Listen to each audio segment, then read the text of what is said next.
करावल नगर में दिन दहाड़े कारोबारी से पिस्टल की नोक पर हुई लूट। वारदात सीसीटीवी कैमरे में हुई कैद। सोने का कड़ा, अंगूठी और नकदी लूटी।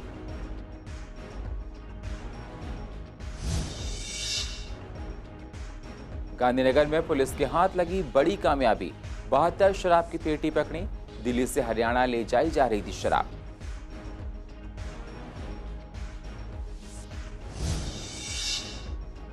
गांधीनगर में मकान में मर्डर होने से मची सनसनी। कैंची से 26 बार किए गए वार। मौके पर 26 साल के युवक ने तोड़ा दम। पुलिस जांच में जुटी।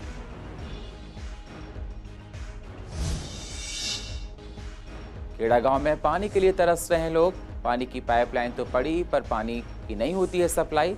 लोगों ने केजरीवाल सरकार पर लगाया अनदेखी का आरोप। यमुना स्पोर्ट्स कॉम्प्लेक्स में रुके हुए हैं 350 मजदूर। बिहार और यूपी के अधिकतर हैं मजदूर। जल्द इन लोगों को भिजवाया जाएगा गांव। कोरोना को लेकर बढ़ती जा रही हैं सावधानियां। नमस्कार, स्वागत है आप सभी का सीसीएन में। मैं हूं आपके साथ सुनील चौहान और आप देख रहे हैं पूर्व दिल्ली खास। अब होते हैं रूबरू पूर्व दिल्ली की अहम खबरों के साथ। दिल्ली में कोरोना काल को लेकर काफी लोग परेशान हैं। उसके बाद भी लूट की वारदात कम होने का नाम नहीं ले रही है। करावल नगर में दिन दहाड़े कारोबारी से पिस्टल की नोक पर लूट की वारदात को अंजाम दिया गया।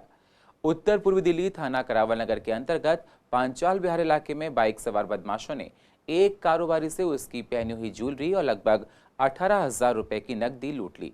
बदमाशों की करतूत सीसीटीवी कैमरे में कैद हो गई है। पुलिस सीसीटीवी कैमरे के आधार पर बदमाशों की तलाश कर रही है। आपको बता दें, पीड़ित मनोज कुमार परिवार के साथ रामनगर में रहते हैं और उनकी पांचाल बिहार करावल नगर में हार्डवेयर की दुकान है। वह दोपहर के समय दुकान पर बैठे हुए थे, तभी बाइक सवार बदमाश हथियार के साथ उनकी दुकान में घुस गए और लगभग 3.5 तोले का कड़ा, अंगूठी और अन्य ज्वेलरी और 18,000 रुपए बदमाश लहराते हुए हथियारों को लेकर चले गए। वारदात सीसीटीवी कैमरे में कैद हो गई। पुलिस पीड़ित की शिकायत के आधार पर मामले की जांच कर रही है। इलाके के रहने वाले लोग डरे और सहमे हुए हैं। इलाके के लोगों ने पुलिस के काम पर तमाम तरह के सवाल भी खड़े किए हैं। और 2 बच्चे थे हमारे पास, एक रमन और एक चिराग। तो जब वो बाइक वहाँ आके पेड़ के पास उन्होंने रोक दिया तो हमने रमन को बाहर भेजा देखने के लिए, देख कौन है ये। तो इतने में वो दरवाजे पे आ गए हैं दुकान के और रमन को भी अंदर कर लिया उन्होंने। अंदर आए हैं, पिस्टल विस्टल निकाल गए, मेरे से पूछा अंगूठी निकाल और कड़ा निकाल। और उसके बाद जो पर्स वगैरह सारा उन्होंने छीना है। छोटे भाई की जेब में 800 रुपये थे, वो भी छीन लिए। मेरी जेब में कोई 19,000 रुपये मेरी जेब में था और 2-2.5 हज़ार रुपया गले में था। तो सब कुछ वो निकाल के जेब में रख के गया। और दोनों बंदों पर पिस्टल था। 2 बंदे अपाची बाइक पे पिस्टल लेकर आए और दिन में करीब 1:30 बजे, कल 1:30 बजे इनके दोनों बंदों ने पिस्टल लगा दिया आगे। ये दोनों भाई बैठे हुए थे दुकान पर। इनके गोल्ड का कड़ा था, रिंग थी और करीब 25,000 के करीब कैश था। वो सब ले गए। पुलिस ने सर कोई ना कोई गश्त कर रहे, ना ही कोई खास मूवमेंट ली। जैसे कि अभी घटना हुई थी एक दिन पहले ही, उसके 24 घंटे पूरे नहीं बीते, उसके बाद दूसरी घटना को अंजाम दे दिया बदमाशों ने उसी जगह पे, थोड़ी सी दूरी पे। पूर्व दिल्ली के गांधीनगर से दिल दहला देने वाला मामला सामने आया है। एक शख्स पर मकान में 26 बार कैंची से हमला किया गया, जिसकी वजह से उसकी मौके पर मौत हो गई। मृतक की उम्र 26 साल बताई जा रही है। मृतक की कपड़े की फैक्ट्री थी। पुलिस ने शव को कब्जे में लेकर जांच शुरू कर दी है। शव को पोस्टमार्टम के लिए बर्फ थाने भेज दिया गया है। पुलिस वाले ने जाके बोला हमारे घर पे कि किसी अरमान के लड़का के साथ गया है और जाके पता नहीं क्या बोला। हम थोड़ा हट के रहते हैं, हम तो शादीशुदा है ना, तो हट के रहते हैं। तो उसने जाके क्या बोला क्या ना बोला, हमको दांत पे दांत लगने लगा। तो उसके बाद कोई एड्रेस नहीं मिल रहा सही से कि हमारा भाई है कहाँ। पुलिस वाले ने बोला कि जीटीबी में भर्ती है अरमान के साथ। अरमान क्या करता है? वो कांति नगर में काम करता है। कांति नगर में काम करता है। किस चीज का काम करता है? कौन भैया का काम करता है। पुलिस वाले गए तो एड्रेस बता ही ना रहे सही से, मतलब कि लड़ाई हुआ, झगड़ा हुआ, क्या हुआ।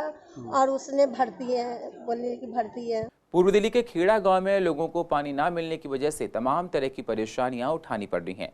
पानी ना मिलने की वजह से लोग परेशान हो रहे हैं, सड़कों पर घूम रहे हैं। इलाके में पानी का टैंकर आता है बहुत ही कम बार और जिससे लोगों की पानी की पूर्ति पूरी नहीं हो पाती है। पानी की पाइपलाइन तो पड़ी इलाके में, पर पानी नहीं आता है। इलाके के लोगों ने दिल्ली की केजरीवाल सरकार पर अनदेखी करने का आरोप लगाया है।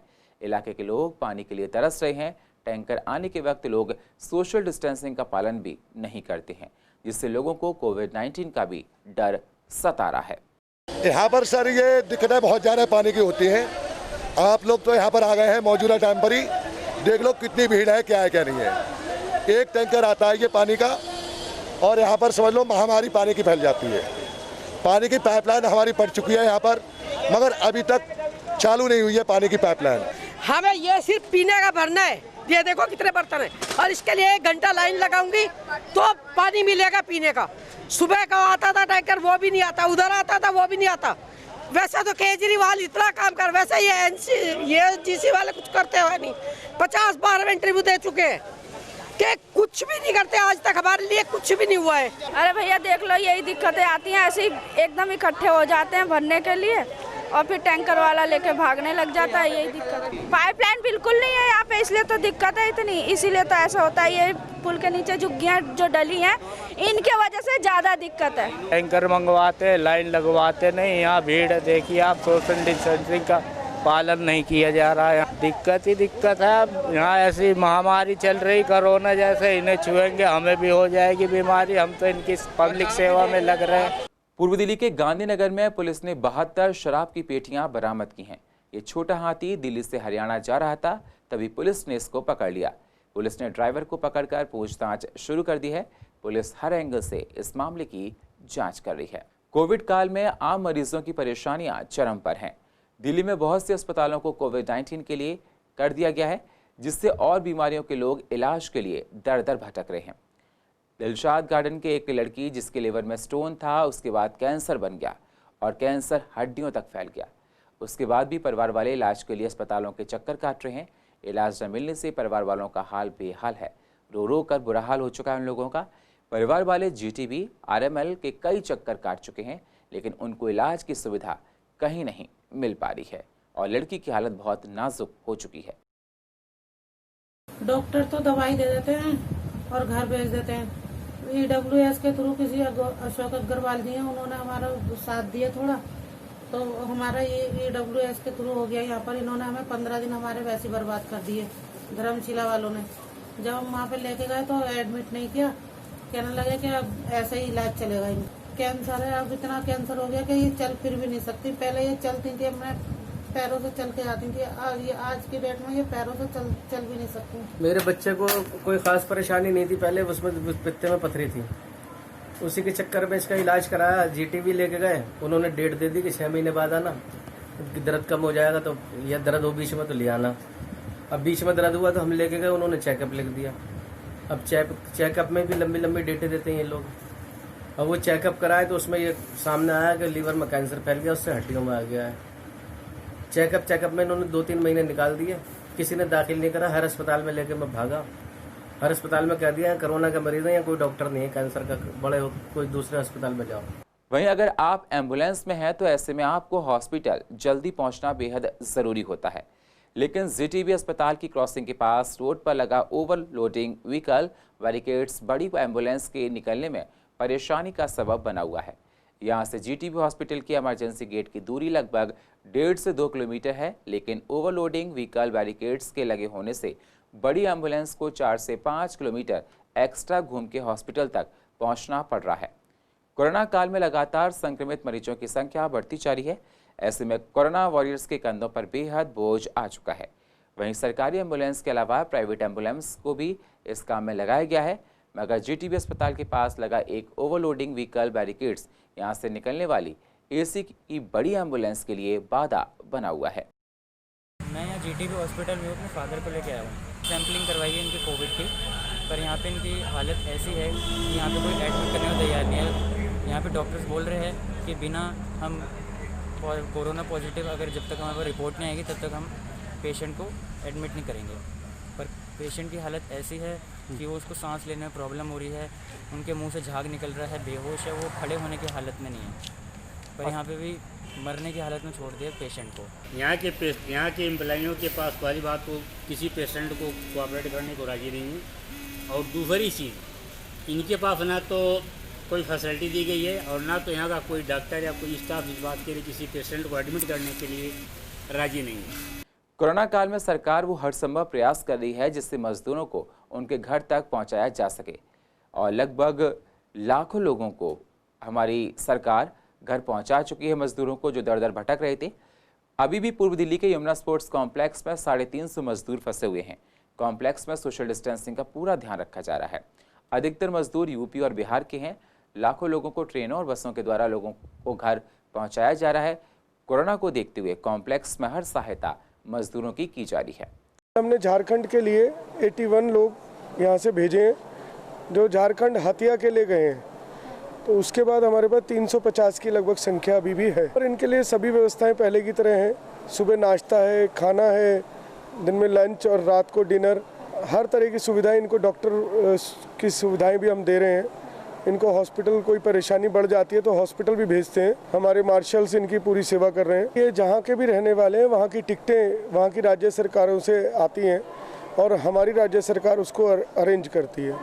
तो जैसा भी डीएम साहब, एसडीएम साहब का आदेश होता है कि टिकटें इतनी अवेलेबल हो गई हैं, उसके हिसाब से इनको मैनेज करके इनकी लिस्टिंग वगैरह बना के हम इनको भेजते हैं। अभी इनको 7 से 8 दिन हो गए हैं और अभी हो सकता है 1-2 दिन और लगे इनको। तो लगभग 3 से 350 लोग जो हैं वो अभी भी यमुना स्पोर्ट्स कॉम्प्लेक्स में रह रहे हैं। यहाँ पर देख सकते हैं तस्वीरों में कि तमाम लोग जो हैं उनके लिए यहाँ इंतजाम। पूर्व दिल्ली के स्वामी दयानंद अस्पताल में मरीजों की तादाद लगातार बढ़ती जा रही है। निगम के इस अस्पताल के डॉक्टर्स को काम करने में डर भी सताने लगा है। दिल्ली सरकार का जीटीबी अस्पताल कोविड-19 के लिए कर दिया गया है, जिससे अब सारे मरीज स्वामी दयानंद अस्पताल में आ रहे हैं। डॉक्टर्स को भी कोविड-19 का डर सता रहा है। निगम के स्टैंडिंग कमेटी के चेयरमैन संदीप कपूर का कहना है कि जीटीबी 1500 बेड का अस्पताल है। कोरोना के लिए मंजूर होने के बाद उसका भार स्वामी दयानंद अस्पताल पर पड़ रहा है और दिल्ली सरकार हमको फंड नहीं देती है, जिससे हम लोग आगे चलकर कुछ काम कर सकें। जीटीबी अस्पताल को 1500 बेड का वो अस्पताल है और 1500 बेड का अस्पताल उसको कोविड में कन्वर्ट किया गया है, यानी कि अब वहाँ केवल जो कोविड पॉजिटिव लोग हैं उन्हीं का इलाज होता है। आप समझ सकते हैं कि जीटीबी एक टर्शरी केयर हॉस्पिटल था। 1500 बेड की उसकी 100% ऑक्यूपेंसी रहती थी। अब हमारे इस इलाके में यमुना पार के, क्योंकि उत्तर प्रदेश की सीमाओं से लगता हुआ है, दूसरे हमारा जो ये क्षेत्र है यहाँ पे मिडिल क्लास फैमिलीज़ या फिर गरीब परिवार ज़्यादा रहते हैं। तो ऐसे में क्या हुआ है कि जो लोग जीटीबी दिखाने आया करते थे उन सब का अब जो स्वाभाविक रुख है वो स्वामी दयानंद अस्पताल की तरफ हुआ है। तो जिस वजह से हमारे यहाँ पे OPD, emergency, gynae, labour room, इन जगहों पे काफ़ी ज़्यादा रश बढ़ गया है। डर कोविड की वजह से नहीं, डर इस चीज़ का है कि कहीं पब्लिक ज़्यादा आने की वजह से वो इंटर स्प्रेड ना हो, यानी कि जो ट्रांसमिशन है जिसको हम कम्युनिटी स्प्रेड कहते हैं वो ना हो। तो चिंता इस बात की ज़्यादा है कि मरीज जब आपस में आते हैं, यहाँ पे मिलते जुलते हैं, तो उससे उनमें कम्युनिटी स्प्रेड ना हो। डॉक्टर्स के लिए या नर्सिंग स्टाफ के लिए या हॉस्पिटल वो अपनी जो प्रोटेक्शन है वो ले रहे हैं, पीपी जो जितनी भी जिसके लिए ज़रूरी है को यूज किया जा रहा है। पूर्वी दिल्ली नगर निगम के अंतर्गत दिल्ली सरकार का एक बड़ा हॉस्पिटल जीटीबी हॉस्पिटल आता है। पहले उसे इन्होंने कोरोना के लिए हॉस्पिटल रखा, लेकिन जब नॉर्मल जो मरीज हैं उनका प्रेशर आया उसे हटा दिया। आज जब दोबारा से दिल्ली सरकार पे प्रेशर आ रहा है कि जो कोरोना के मरीज हैं उनका इलाज नहीं मिल पा रहा, उनके लिए बेड नहीं है, तो जीटीबी हॉस्पिटल जो कि 1500 बेड का हॉस्पिटल है, पूरा हॉस्पिटल आज कोरोना मरीजों के लिए आरक्षित कर दिया। लेकिन जो 1500 बेड में जो इतने मरीज आते थे पूरी दिल्ली से, सैकड़ों मरीज, 5-6 हज़ार मरीज पर डे आते थे, उन मरीजों का क्या उसके बारे में दिल्ली सरकार ने सोचा? बिल्कुल नहीं सोचा। आज हमारा पूर्वी दिल्ली नगर निगम का एक छोटा हॉस्पिटल स्वामी दयानंद हॉस्पिटल उसी क्षेत्र में है। आज इस 300 बेड के हॉस्पिटल पे 1500 बेड के हॉस्पिटल का प्रेशर आ रहा है, सैकड़ों मरीज आ रहे हैं। उन मरीजों का इलाज करना बहुत मुश्किल है और उसके ऊपर केजरीवाल सरकार से जब अपना फंड मांग रहे हैं वो फंड नहीं दे रहे। मेरा निवेदन है कि केजरीवाल सरकार जागे, जो कोरोना के मरीज हैं उनके लिए भी इंतजाम करे, जो बाकी बीमारियों के मरीज हैं उनके लिए भी इंतजाम करे। कोरोना से बचने के लिए लोग बार बार हाथों को सैनिटाइज करते हैं। क्या बार बार हाथों को सैनिटाइज करने से कोई इल इफेक्ट पड़ता है? साबुन से हाथ धोना चाहिए या सैनिटाइजर से? क्या सैनिटाइजर के इस्तेमाल करने से कैंसर हो सकता है? इसी को लेकर ज्यादा बातचीत की हमारी संवाददाता वंदना कश्यप कैंथ ने डॉक्टर अनिल गोयल से। कोरोना काल चल रहा है और ऐसे में लगातार सैनिटाइजर की बात की जा रही है। हाथों को बार बार धोने या सैनिटाइज करने की बात एक्सपर्ट्स भी कह रहे हैं और लोग खुद से भी कर रहे हैं, लेकिन ये भी बताया जा रहा है कि कैंसर जैसी बीमारी भी सैनिटाइजर को बार बार यूज करने से हो सकती है। क्या ये सच है या फिर नहीं, इसकी जानकारी लेते हैं। मेरे साथ इस समय डॉक्टर गोयल मौजूद हैं, उनसे बात करके। पहले हमें ये जानना चाहिए कि इसको ओवर या एक्सेसिव यूज करने से क्या क्या हो सकता है। सबसे पहला है एंटीबायोटिक रेजिस्टेंस। हमारे इस हाथ में एक नॉर्मल बैक्टीरिया भी होते हैं जो हमारे लिए फ़ायदे के लिए होते हैं। वो एंटीमाइक्रोबियल अगर उनको नुकसान पहुंचता है तो हमारे को एंटीमाइक्रोबियल या एंटीबायोटिक्स का दवाई का असर नहीं होगा। तो पहला होगा एंटीमाइक्रोबियल रेजिस्टेंस। दूसरा होगा ये हाथ बार बार करने से ड्राई हो सकता है, तो ड्राई हो सकता है। तीसरा है इसमें भी टॉक्सिक केमिकल्स हो सकते हैं। जो हैंड सैनिटाइज़र है, ट्राइक्लोसान है या अल्कोहल बेस्ड सैनिटाइज़र हैं और या ग्लिसरीन है, तो इससे भी आपके टॉक्सिक केमिकल्स हो सकते हैं, उनसे स्किन को नुकसान पहुंच सकता है। चौथा, बहुत बार बार यूज़ करने से जो कि कम है, हालांकि अल्कोहल इंजेक्शन जैसे अल्कोहल सांस के रास्ते या मुंह के रास्ते अगर अंदर जाता है तो अल्कोहल पॉइजनिंग भी हो सकती है। जहाँ तक कैंसर का प्रश्न है, अभी कोई ऐसी स्टडी नहीं है कि इससे स्किन कैंसर और कितने दिन तक यूज़ करने से होगा। तो मेरा सबसे पहले ये कहना है कि ऑब्सेसिव जर्मोफोबिया ना रखें। मतलब ये जर्म्स हैं तो बेस्ट है हाथ जहाँ सुविधा है साबुन पानी से हाथ धोएं, ना कि सैनिटाइज़र यूज़ करें।